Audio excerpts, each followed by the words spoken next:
Hello and welcome to the New Books Network. I'm Pierre. Today I'm speaking with Tom Holert, who is the author of Knowledge Beside Itself, Contemporary Art's Epistemic Politics, which was published by Sternberg Press in 2020. Welcome to the show, Tom. Thank you very much. I'm glad to be here.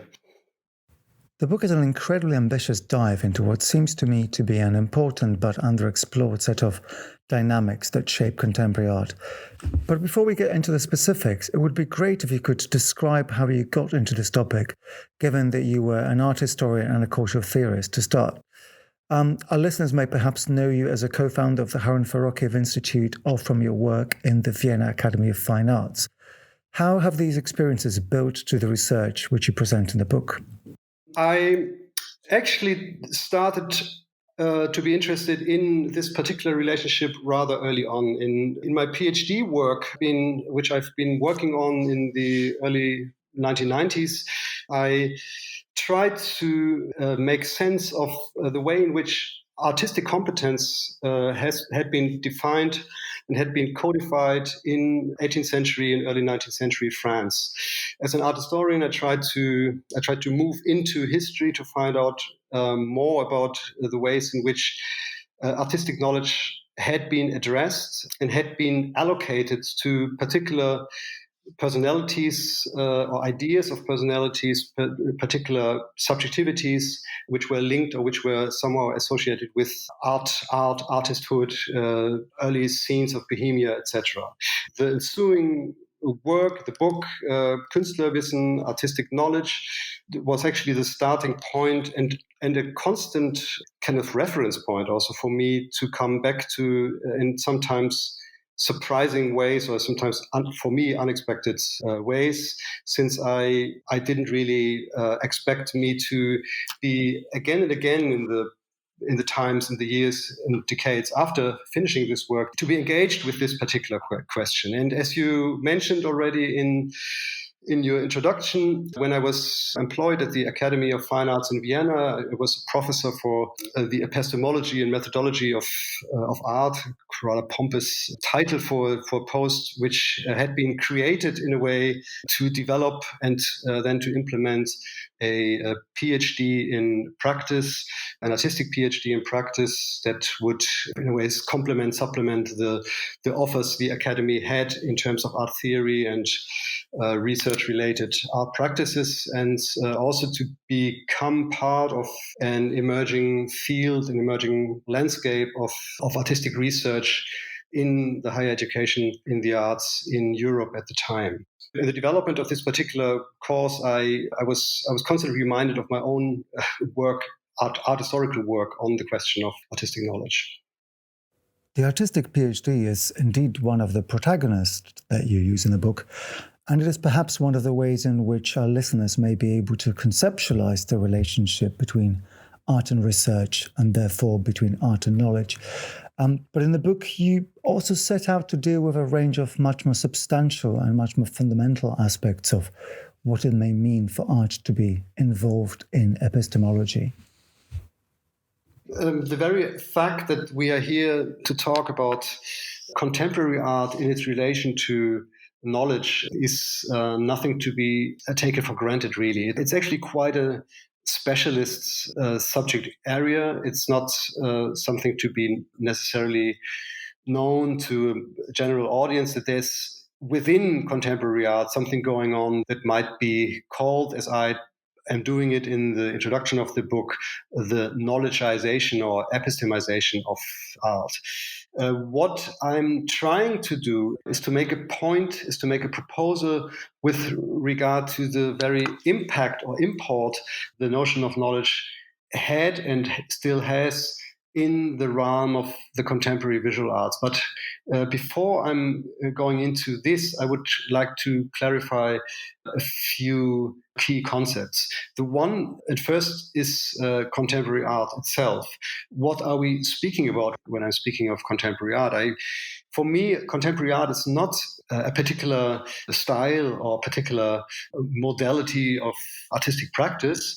It is rather a globally networked formation of institutions, ideologies, individual actors and protagonists, but also corporate actors and protagonists, as well as cultural administrations, governments, and all kinds of kind of public sector actors that are part of this globally expanding formation.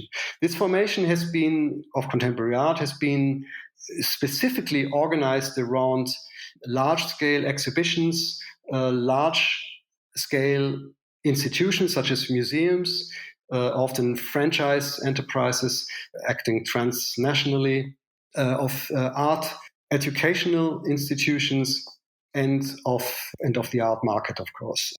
And there's a certain understanding of art that is being promoted by this formation of contemporary art that is not to be confused with or identified with the contemporary art of which I'm speaking here. The contemporary art which I'm speaking of is really this kind of clustered, highly densely entangled mix of institutional and individual actors.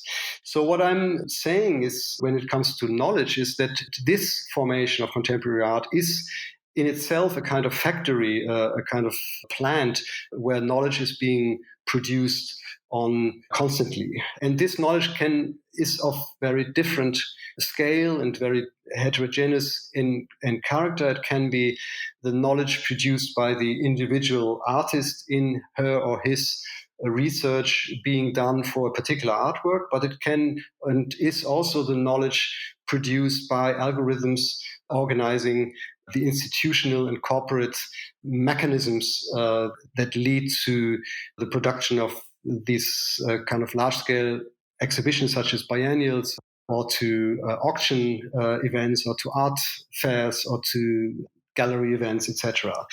So there's a knowledge being involved in maintaining and expanding this formation of contemporary art, as well as there's a knowledge being involved on the level of artistic practices, individual artistic practices or collective artistic practices that lead to certain artworks, to performances, to installations, to exhibitions, etc.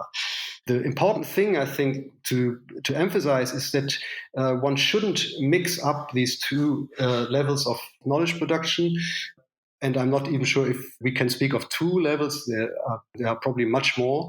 And still, when we are talking about knowledge production, and I'm doing this in my book as well, we are mostly referring to the knowledge being produced by artists.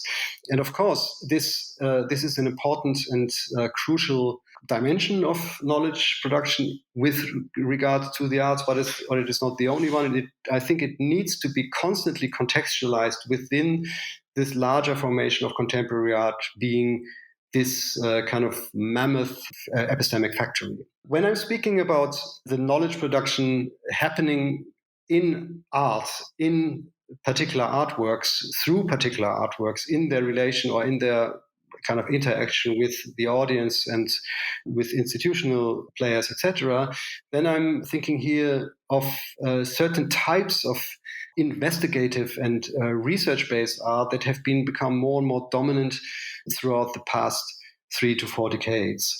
One of the emblematic ways of doing knowledge in this respect is, for example, to work with and within archives.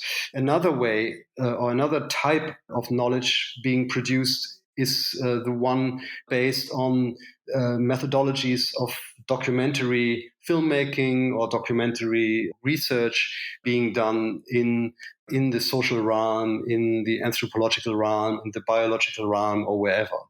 So just to leave it with these two examples, the archival, the studying of the archival, the criticism of the archival, the building of new and alternative archives is one way of engaging with knowledge and with certain ideas and ideologies of knowledge, certain epistemologies that artists have been very keen in doing.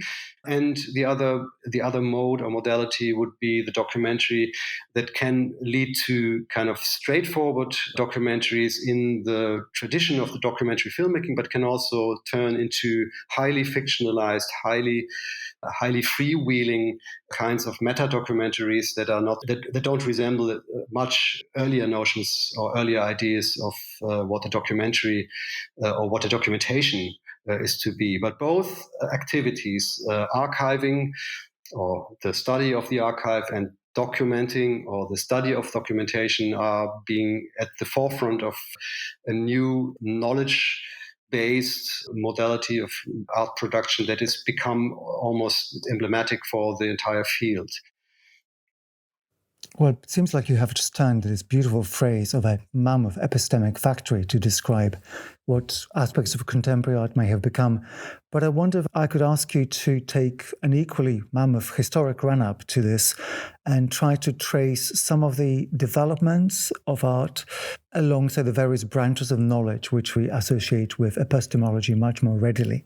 In a certain perspective, art and knowledge have never been separated. They've always been very closely linked, and you can trace this back into classic art, the art of the antique, but especially, of course, the Renaissance art and later stages of art history, where a certain kind of knowledge, certain kind of erudite knowledge also was to be expected from visual artists and painters, sculptors, but also and especially, for example, architects and engineers who've been considered to be artists as well. And in the course of the Enlightenment and then the advent of modernism and in art, there was a desire of bringing from an interest in differentiation, in creating autonomous spheres within culture and within society at large, that made it more and more plausible and more natural almost to consider art as something that is not to be identified with something like science. With the foundation of first modern art academies or art academies in the modern sense in the 17th century, was increasingly considered as something to be seen under different auspices and under different terms than other practices and other areas of knowledge production. And therefore, artists became suspicious once they were displaying knowledge which was considered to be outside of the sphere of art, and if they're conspicuously performed as erudites within the academy and outside of the academy, they were often enough relegated to their place as artists proper. This tendency has, in a way, continued far into the 20th century and until today, since artists are considered to be, in the popular ideas circulating around art, are considered and portrayed as not particularly knowledgeable, not particularly intellectual, not particularly bright. They are, as creative subjects, they were placed in a realm of less cognitive and much more emotive or emotional ways of being productive. And therefore, artists have been, as the famous saying says, often considered to be bête comme un peintre, stupid like a painter or as a painter, and not being given the privilege of becoming part of a world where scientists, academics, etc., and intellectuals are moving. This is not a plain story, and there are a lot of exceptions to it, of course. But it could be said that until the 1960s or around the 1960s, artists who were also interested in non-artistic ways of knowing, scientific ways of knowing and reflection, were in a way relegated outside of the art world. But with the 1960s and with the advent of late and postmodernism and this peculiar thing called conceptual art, a new sense or new image of the artist emerged that in a way had moved much closer to the realm of the thinking person, so to speak. The 20th century is indeed very much the historical background of the book, and it reveals a whole spectrum of possibilities for art to be engaged in epistemic production. At the one hand, you refer to the Russian constructivist and productivist movements of the 1920s, but it is the much later occasion of Documenta 11 in 2002, curated by Okwin Vezet, that becomes a turning point in a certain epistemic economy of art. Documenta 11 was indeed a turning point with regard to the kind of language used to in a way organize and newly direct the relationship between art and knowledge, art and research, art and thinking. Knowledge production, the very term, is a rather recent term. At the time, it was first coined in the late 1950s, early 1960s in a discipline that might be called knowledge sociology or sociology of knowledge, with a close, strong interest in economy. And from this sociologist, economicist realm of science, it in a way migrated into other spheres, and art and contemporary art were one of those kind of destinies of the knowledge production trope. And the very notion wasn't much known at the time in art circles, or it wasn't really commonly used. And it was a very interesting move by Okwin Vezet and his curatorial team to introduce this notion of knowledge production into a discourse which might have had a certain idea of what concept art, conceptual art, and concepts and knowledge in a more general sense might be, but not so much in this idea of the artist as a knowledge producer.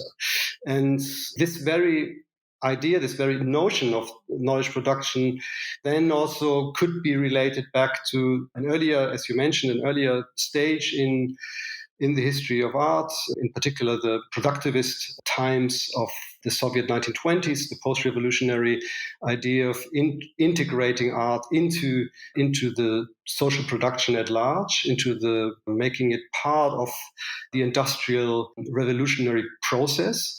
And the reputation of productivism as being something that brings, or that could bring, art into the social in an unprecedented way, was something that obviously seemed interesting to, or attractive to, the curatorial team of Documenta 11.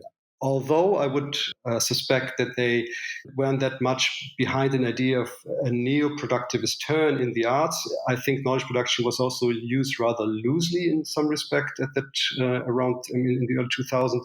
But it became more and more interestingly or differently used in the years that followed, and up to the point that knowledge production and art seemed almost identical, or not to be separated or separable any longer. And how this could happen is something I'm trying to render, to map in the book. This emergence of knowledge production as a key domain of art that you just described, it seems to coincide with what eventually appeared to be the rise of a global knowledge economy. I imagine that this isn't quite an accident. One of the key interests and points of the book is to render more palpable than it had been done before, in my view at least, the way in which art, contemporary art, is actively involved in the composition and production of contemporary knowledge systems and knowledge economies. It seems to be easy to locate art at the margins, at the sidelines of more general tendencies of knowledge in contemporary societies. But I'm trying to venture that art has actually moved more and more center stage and has become a vital agent in the way contemporary knowledge is being shaped and formed. There are not that many empirical data to prove this idea, but I don't attempt this in the book.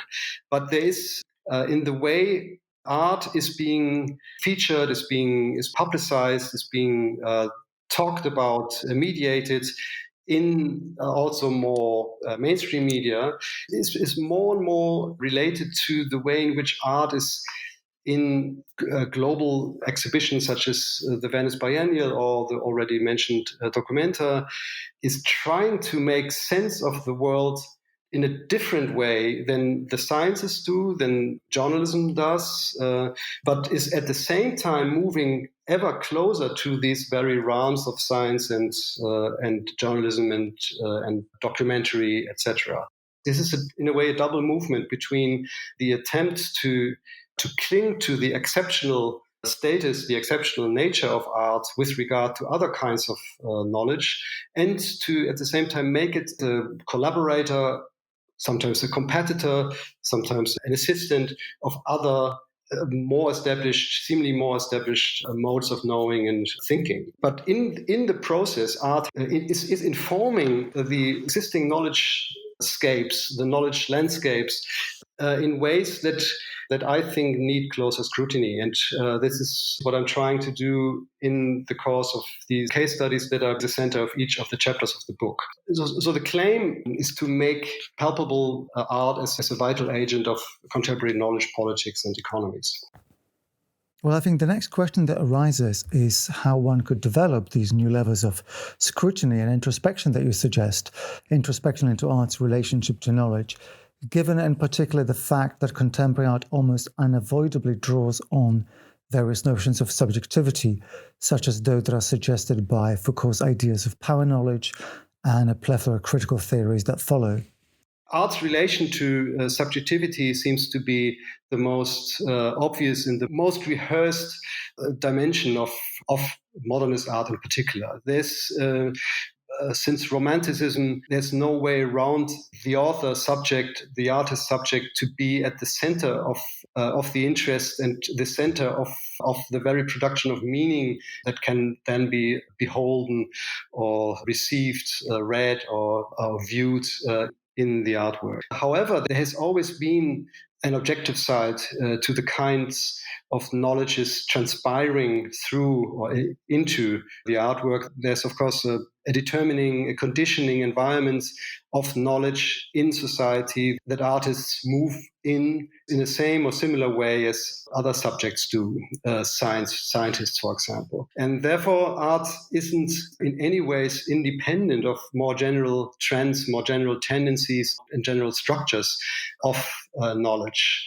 There is always an imprint of a more general idea or general epistemic condition in works of art to be perceived.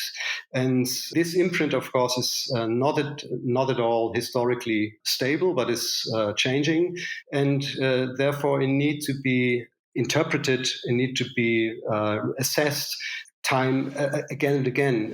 And one of the kind of major motivations behind my interest in this art knowledge compound in the present is, of course, to better understand, to better know how a more general condition of knowledge and knowledge production is present or is being mediated in particular artworks, but also in artistic practices, also collective practices, and how this mediation is leading to a specific kind of knowledge or specific kind of knowledges that may be or may not be that different from other kinds of knowledges produced elsewhere, for example, in the sciences. I guess that one of the things that happens at the very comparison between artistic knowledge production and scientific modes of discovery is that it creates a set of pressures on art to conform to preconceived ideas and standards that art may not have realized it was getting itself into. There is a certain tendency to expect from artists in this function as knowledge producers to produce new knowledge and new knowledges. And this idea of new knowledge, of innovation, is of course one that needs to be taken with some skepticism or with some prudence, as I would suspect that this is a rather easy way to apply a certain idea of progress onto the arts that is not necessarily to be expected from an artist or from an artistic practice. Although there is, of course, every reason to believe that there's something is happening in the arts and in specific artworks that might be called new. But whether this is a kind of a knowledge that should be considered as new in the same way as scientific knowledge is to be questioned. being part of a more general knowledge economy, and this is what I'm trying to make sense of in the book, is of course coming with certain expectations with regard to art being a place where new knowledge innovation is being found. But there is also back and forth movement. The ideas of creativity, of closely related, closely associated with the arts, have been, in a way, been appropriated by the knowledge economies at large and have been implemented into their own definitions of success and failure, of progress and regress.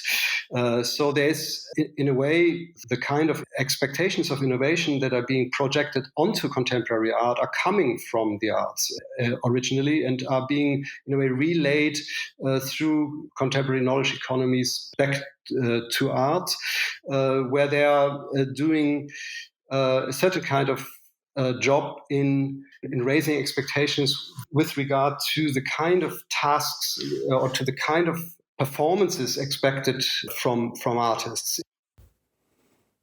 What you describe is perhaps a push and pull of progress and resistance, and artists themselves can take on complex productive or counterproductive positions in this.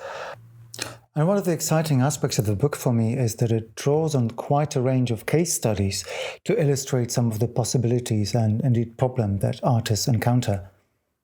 Yes, one of the artists that have been very early on sensitized to the issue of artistic research as a paradigm, as a game changer in contemporary art was Natasha Zadra-Agigian, an Iranian-German artist based in Berlin, who has been the artist representing Germany in the 2019 Venice Art Biennial. And Natasha Zadra-Agigian is both very explicit and very engaged with regard to the notion of research, as she is addressing this particular term, this particular concept straight on. In 2010, for example, at a talk at the MACBA in Barcelona, she's speaking about artistic research as a new way of controlling the way in which artists think and produce, a new set of criteria applied to contemporary artists that change the way artists perceive their own practice, particularly when they are dependent on, for example, jobs at art schools and art educational institutions. Once art is being conceived in terms of research, there's also an outcome expected, a research outcome and result of the research being conducted. And this particular constellation of having a research question, doing the research, and then presenting the result of the research, for example, in a so-called research exhibition, is something that is kind of reformatting and reorganizing the way in which artists think and act quite considerably. Natasha had been both endorsing this new paradigm of research, as she's considering herself as a researcher, quite self-consciously as such. But at the same time, she's not interested in fulfilling any role being imposed on her by a new institutional setting that is looking for different ways of organizing and managing art under the rubrum, under the sign of research. What she's particularly skeptical about, and she's not the only one at that, is that the research being now expected from artists is of the same kind as the research being done at the research university in sciences, that art is becoming more and more subject to quantification and measurement. The way in which artistic achievement is being judged is moving closer and closer to the ways scientific achievement is being judged. In these developments, some of them only rumors in a way, but many of them quite palpable in the institution, have been worrying artists who not necessarily reject the notion of research, but want to have it understood in a different way on their own terms. Well, the narrative of art as a unit of knowledge generation that is somehow in conversation with other types of knowledge produced in the academy is perhaps more or less comprehensible to those of our listeners who may have observed the ongoing absorption of what used to be autonomous art schools into wider traditional university structures. But the next case study, which I'd like to ask you about, complicates this field even further by introducing a commercial, the corporate idea of knowledge and knowledge labor. Yes, Pilvi Takala, a Finnish video and performance artist who is often inserting herself into situations, into environments that can be considered corporate or institutional, has used this work, The Trainee, as a way to demonstrate how certain behavioral modes can be perceived as more or less acceptable in such corporate environments.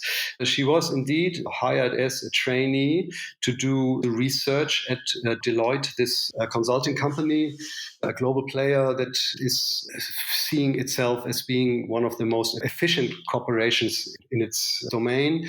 And she, the artist, is doing something that on the surface may be not that different from what everyone else is doing in the office, but that at some point started to look suspicious even to her co-workers, who are essentially doing the same thing, sitting at their desks, staring at the screen and working mentally or with their brains, reading, writing, thinking. And the way in which the person just sitting there doing nothing is to be distinguished from the person sitting there doing something is the artistic proposition Takala is doing here. She's at the same time reflecting on the condition of immaterial labor in an office environment, while also reflecting on her position as an artist being placed into such an environment in the tradition of earlier artist placements in industrial or other economical bases.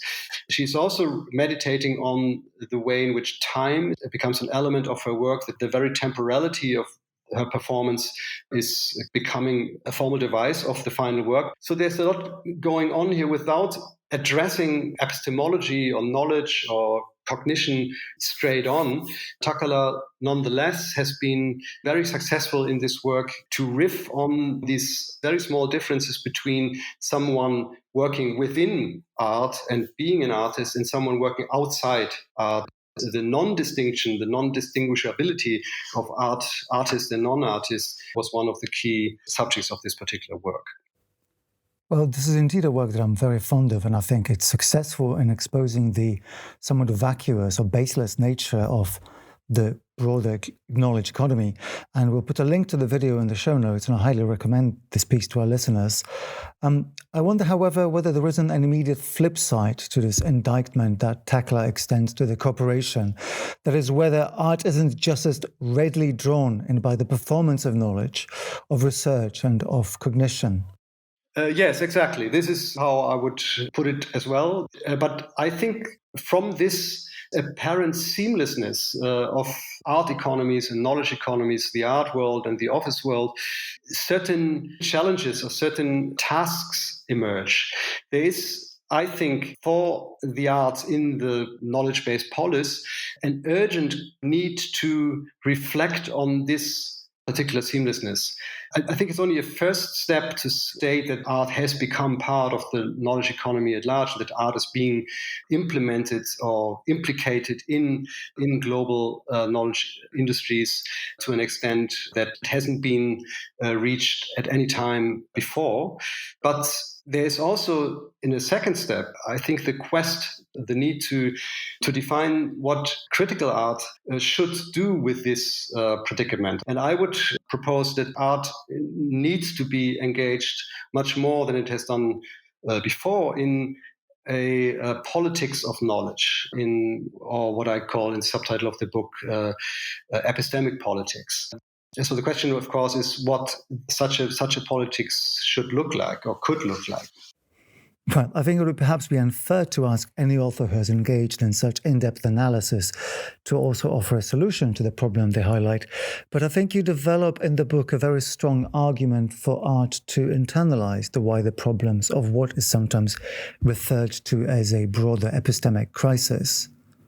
I think the politics starts at that moment, this implication of art into the knowledge economy is not only recognized, but also taken as something that needs to be or should be changed or needs to be addressed in ways that might lead to an overcoming of this of the present situation. That art doesn't simply kind of fulfill certain tasks within this larger machinery of knowledge production, but is becoming a kind of resistant, disobedient force that is kind of constantly working at this subversion and the transformation of this situation. And in order to do that, art has to become more and more aware of what it is moving into or what it has moved into already. In order to do this, it needs to have a stronger notions of the epistemic politics available outside of the art world or developed in a certain vicinity to the contemporary art worlds, but not within it as such. I'm thinking of feminist epistemologies, standpoint epistemologies, queer epistemologies, black epistemologies, indigenous epistemologies, and other ways of kind of confronting and relativizing the dominance and hegemony of Western knowledge systems. And there's, I think, great acceptance or willingness within contemporary art to take on these kind of critical epistemologies from outside of the art world. But as much as the interest, or as great as the interest might be, coming from artists, coming from curators, coming from institutions, there is also great need to be more careful and more scrupulous when it comes to applying these critical epistemologies to art itself.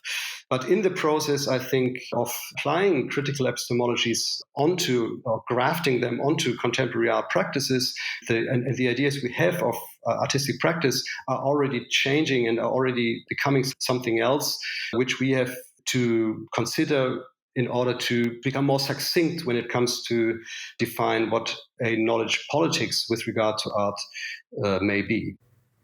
Well, you certainly make a compelling argument for this kind of engagement, and where I think the book reads as an optimistic manifesto within what is a very complex field, are those moments where you propose just exactly how art could engage with those external epistemic methods and politics. Well, you close the book with one such example of how the idea of a knowledge commons could look like when deployed within contemporary art.